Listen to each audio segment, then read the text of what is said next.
All right, so we're diving into venture capital today. You want to be a VC, huh? We've got a lot to unpack. Building your brand, those investment memos, even exit strategies. It's a lot. It really is a whole different world, the world of VC. Definitely not for the faint of heart. But that's what makes it so exciting, right? So from all these materials you sent over, one thing's clear. Those first few weeks in VC are all about building a foundation. One source even called it becoming a CRM champion, which sounds a little dry for such a high-stakes world, don't you think? Well, it's not really about the software, it's about the people, right? Like Ariel Pernserian mentions, reputation is everything in VC. It's this small world.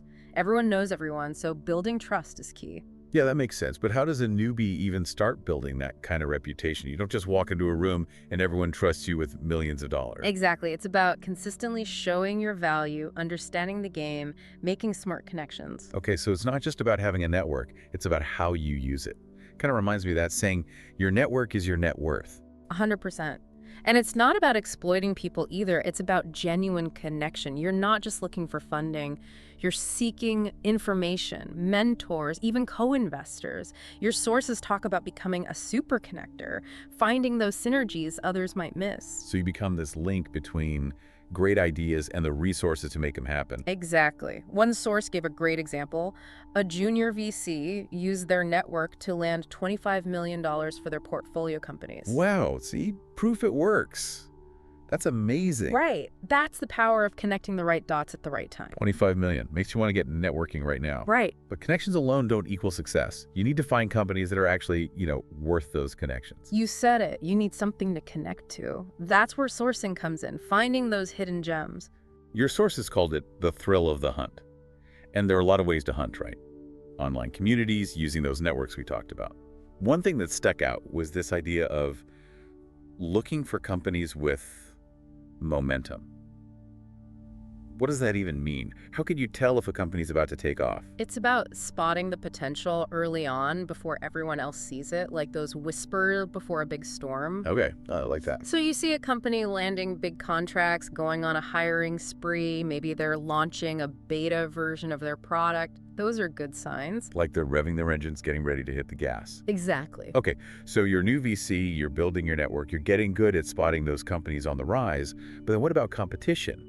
The sources mentioned connecting with other junior VCs. Is that a good idea? It's a trip, right? Because on one hand, you're all competing for the same deals, but the VC world, especially for those starting out, it thrives on sharing knowledge, helping each other out. So it's like friendly competition. Yeah, like iron sharpens iron kind of thing. Push each other to be better. The best in the business, they understand that collaboration is key. Sharing insights, maybe even co-investing in deals or sending opportunities each other's way. Because in the end, when one person wins, everyone benefits. All right, makes the whole pond bigger for everyone. Okay, so you found your company, you see that momentum, they're buying what you're selling with your insights and network. What's next? Is it pitch time? You got it. That first call with the founder is crucial. You got to show them you bring more to the table than just a killer Rolodex. Like a first date, but with due diligence. And speaking of due diligence, one source stressed having a tight, compelling 2-minute pitch ready. 2 minutes. Got to make it count. But it's not just about rattling off numbers, it's about telling a story.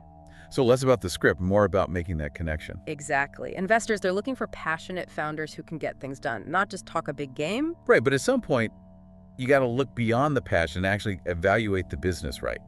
It can't all be gut feeling. You're right. Passion's important, but it needs picking. Yeah. That's where due diligence comes in. So there's a method to it. Mm-hmm. You're not just throwing darts at a board of cool ideas. Not at all. You got to have a system. Your sources call them filtering frameworks.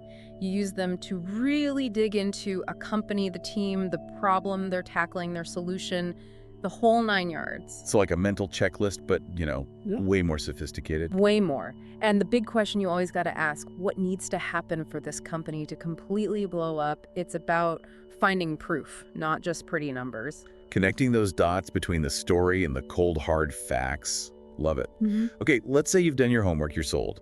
How do you bring the rest of your firm on board? That's where you got to become a master storyteller. You need that investment memo, a good one. The infamous memo. It's all about getting your partners as hyped about this company as you are, laying out all the reasons why this is a smart move.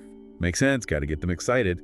What should a new VC keep in mind when they're putting that memo together? Keep it tight, keep it clear, and make it impossible to say no to. You state your case, what the company does, why it's a good investment, and how they're going to get it done. And don't forget, anticipate those questions, address those concerns before they even come up. Preemptive strike against doubt. I like it. Exactly. Okay, so the memo gets the green light, everyone's on board. Time to play with the big bucks. Hold your horses. There's one more crucial step structuring the deal. Safeties, convertible notes, priced equity rounds. It can get a little technical. My kind of language. Well, maybe not. Could you break some of those down for our listeners who aren't swimming in finance jargon every day? Sure. So think of safeties and convertible notes as different ways startups can raise money. Not your traditional equity, a little more flexible, especially early on, but they each have their quirks, things that affect both the founders and you, the investor. So you got to find the right tool for the job. Absolutely. Yeah. Understanding those nuances is key. How they impact ownership, what they mean for different exit strategies, it all matters. Way more to it than just signing on the dotted line. 100%. And it doesn't even end there. Once the deal's done, the real work starts supporting your portfolio companies, guiding them toward that exit. So being a VC, it's about more than just the money, right? It's about being a partner. Completely. The best VCs, they're mentors, advisors, cheerleaders, whatever those founders need to succeed. They're there for the highs and the lows. But let's say things go really well. What does a successful exit even look like for a VC? You've got options, mergers, acquisitions, IPOs. Each one's different, and they all impact your return differently.